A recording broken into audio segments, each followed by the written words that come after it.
मालवंडी जामगाव फॉरेस्टजवळ कारच्या अपघातात 3 जण जखमी तर 1 जण गंभीर जखमी।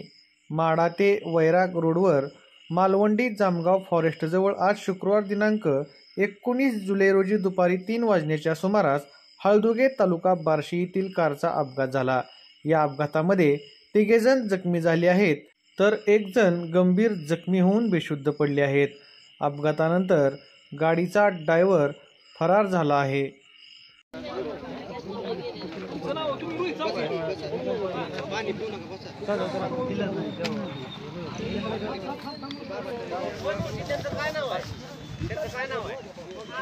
आबा गोडके म्हणा, आबा गोडके आप